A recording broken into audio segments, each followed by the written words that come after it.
So, enlightenment is not divine intelligence.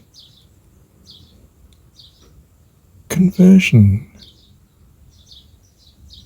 is not some immediate access to divine intelligence.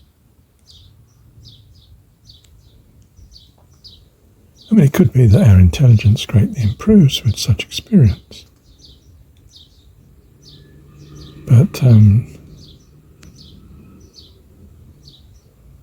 intelligence is a bit like truth. It's either the truth or it's not. It's either intelligent or it's not. The fact that I have one truth doesn't mean to say I've got all truth. The fact that you receive on enlightenment some perhaps increase in intelligence doesn't mean you've got it all.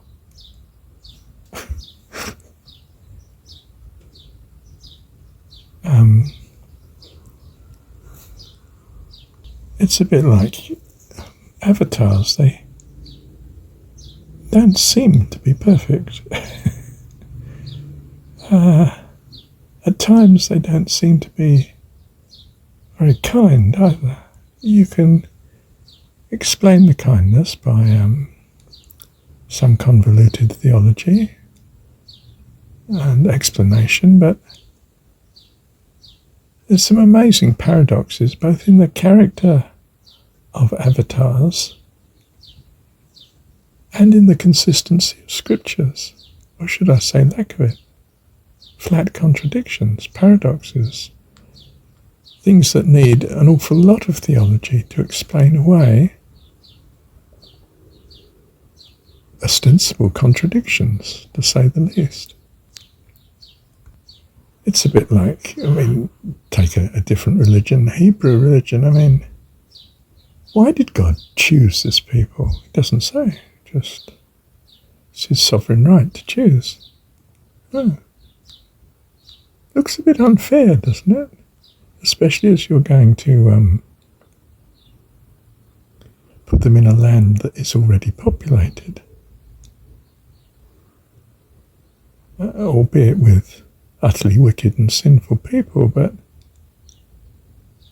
doesn't feel quite right, does it?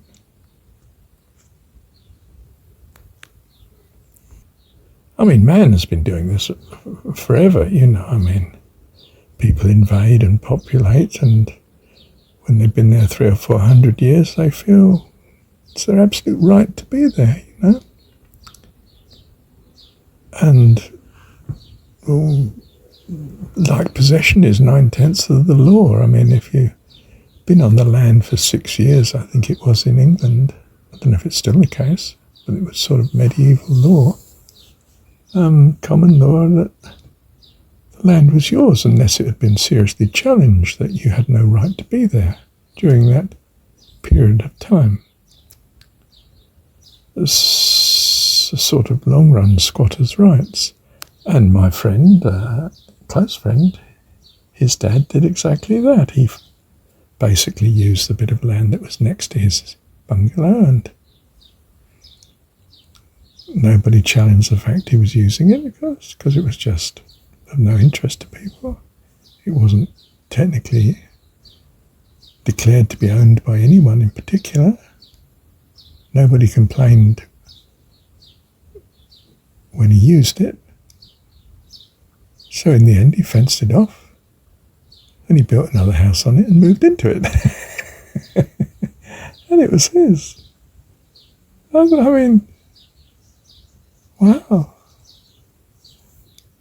But we're like that, aren't we? My people have been here for hundreds of years. Yes, but they were invaders, weren't they? Yeah, well, the original inhabitants aren't here now. No, I can imagine. They fled or were killed. The land ownership is very much created by man. And if all the land is held in common, well, we know the principle of the failure of the commons, tragedy of the commons, which is nobody takes care of the land, and anything you put on it could be pinched anyway in some societies, especially modern ones. But to the point, enlightenment is not universal intelligence or divine wisdom.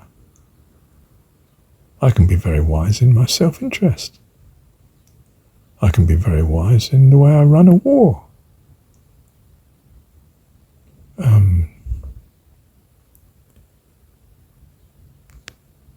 Enlightenment is something to holiness. Something about the character of what we understand to be God, or what God understands to be God, more to the point, and our affinity with it. That is enlightenment. It includes understanding, but it includes things that are more important than that.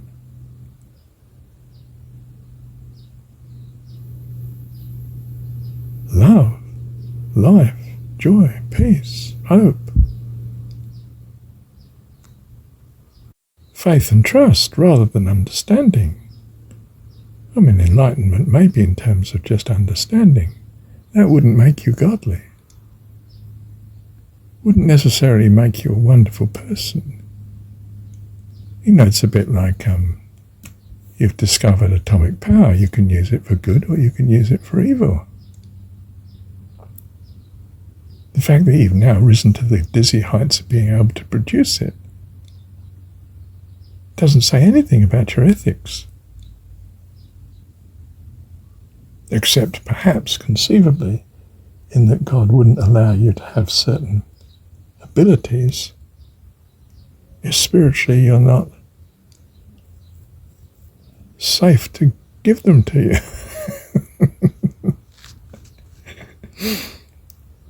You know, it's a bit like when the whalers came to New Zealand originally. They traded with the locals guns for food and supplies, and basically for the privilege of being here. But the locals used the guns to massacre their enemies.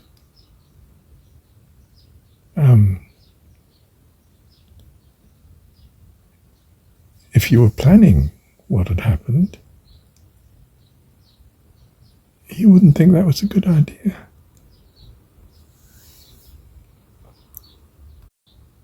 I mean, anyone can tell you enlightenment is not just a case of gaining knowledge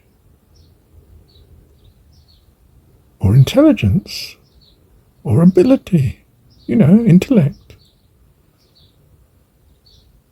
Enlightenment is something to do with holiness. Something to do with you becoming a simply wonderful person.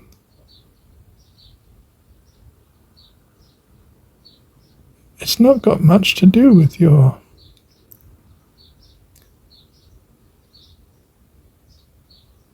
intelligence, which is so necessary for academic ability, as defined by our educational system.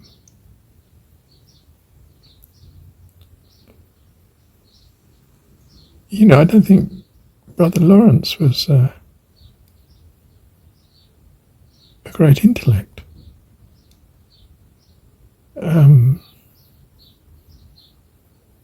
I don't think you'd have been struck by his universal intelligence, even his wisdom.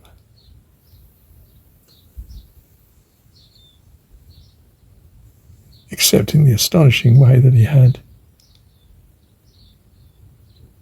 a very simple practice that brought such wonderful benefits. He just practiced being aware of God in all that he did. Unfortunately, he was doing a largely repetitious, mindless occupation. which allowed him to do it. I mean, if you're working on a computer, it's not so easy to keep your mind on God all the time, is it? I mean, really. I would say it's done, not impossible. It's all I can do to do the computing, leave alone keep my mind on God. No, I mean, inexperienced Marshall holds academic achievement in high regard. I cracked logic very early on. I was already had a great ability in speaking and speaking in public at that. Once I cracked how to learn to study, the sky was the limit. But only in terms of academic ability.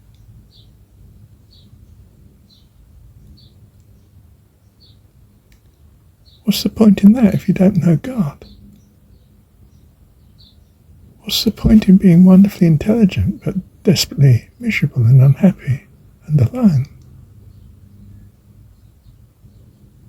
What's the point in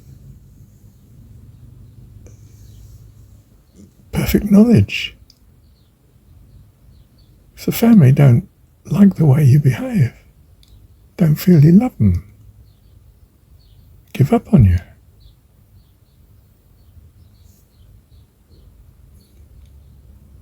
Wisdom of man is as foolishness with God. You want family, fellowship, life,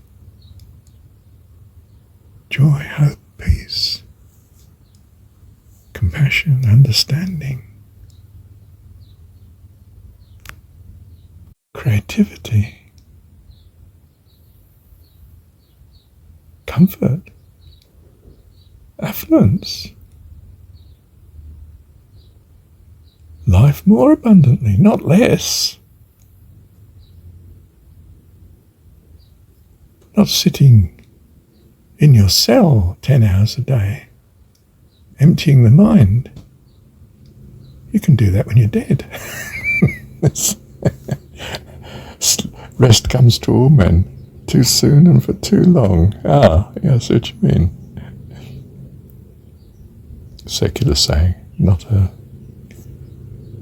scriptural one. It's got a point there, hasn't it? The underhead can empty the mind. That's all you can do to put anything in it.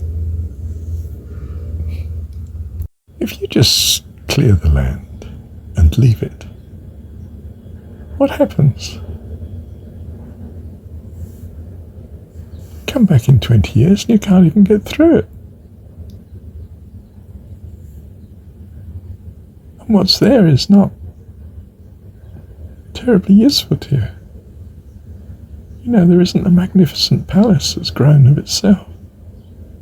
Beautiful house, lakes and gardens. There's bush, or jungle, or desert, of course, still empty. Oh my goodness. I am come that you might have life and have it more abundantly, says Jesus. You've turned it into a death sentence. From the secular point of view.